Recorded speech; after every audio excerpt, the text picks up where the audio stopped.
We can't keep speaking out of both sides of our mouth. On the one hand, we want change and we want to hold people accountable. And on the other hand, we're willing to let people get away with murder. So that is the mayor in San Francisco, London Breed, addressing the city's crime crisis. The Democrat tried to hold a meeting in a part of town known as an open-air drug market. The reception was not kind.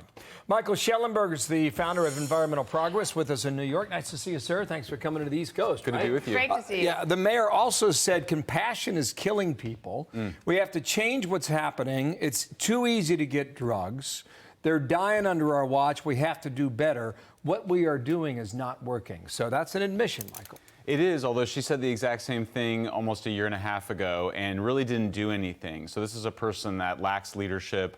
I don't think there's any question that she's going to be voted out of office in a year and a half. Really? Yeah, I just think the city is out of control. I mean, every time we think it's hit rock bottom, it discovers a new bottom. I mean, someone threw a brick at her yesterday and ended up hitting a high school student. Wow. They had to evacuate the mayor from the scene because it was so chaotic. This is in an open-air drug market where the mayor herself had created a so-called supervised drug site that basically invited in drug dealers right across the street and allowed people to smoke fentanyl and meth in a city-supervised area. So why would she have an event there?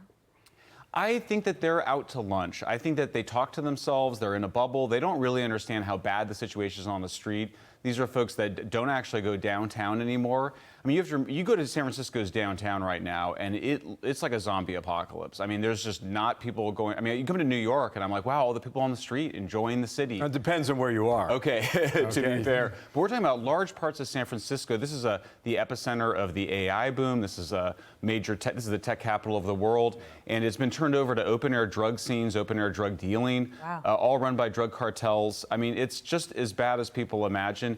You know, the latest, you know, as we were talking about before, is that we've now discovered there's feces that cover so many of San Francisco's streets, in part because of all of the homeless drug addicts. You and need others. leadership. Share with our viewers a city survey, right? This is the rating in San Francisco for some of the hardest hit areas. Street litter, 64% moderate to severe. Okay, sidewalk pavement defects, 75% moderate to severe. Graffiti, 71% moderate to severe. Wow. Got to start somewhere. I mean, you would never guess that this is the richest city in the country with the most billionaires anywhere. So $100 million a year just to clean the streets, and they can't keep them clean. I mean, there's graffiti everywhere. It's chaos. 540 police officers short of what we need for a minimum to maintain basic order. When you can't even protect the mayor in a public space, you've really lost the plot. And at the same time, there's a consideration that the city wants to move forward, perhaps, on a reparations proposal. This call for number 4. The cost of San Francisco's reparation proposal is nearly $600,000 per household.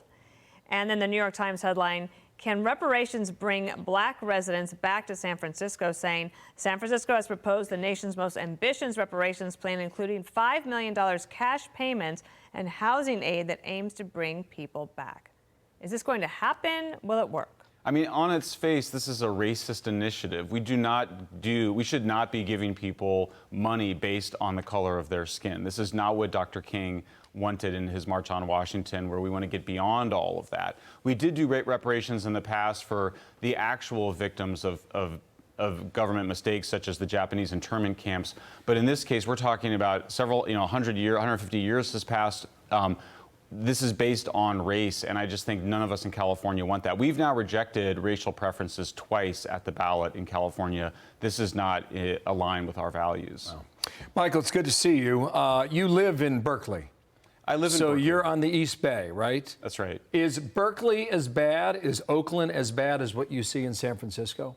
Or is there a distinction? I mean, Oakland is suffering a huge crime wave right now. We have a Soros-funded district attorney in Oakland who has basically stopped prosecuting most crimes except for the most violent crimes. Look, people go to the Bay Area and they go to the beautiful parts, they take photos and they say, oh, it seems fine. But we now know that, 50% of sidewalks in the commercial areas in San Francisco have feces on them. Right. 30% total in San Francisco. Those are city numbers. This is after spending $100 million a year on street cleaning. Wow, so you can't make it up. You can't make it up. Michael, thanks. Nice to see you in New York. Good to be with you guys. Glad to have you here. Thank you. Michael Shellenberger, thank you. Hey everyone, I'm Emily Campagno. Catch me and my co-hosts Harris Faulkner and Kaylee McEnany on Outnumbered every weekday at 12 p.m. Eastern, or set your DVR.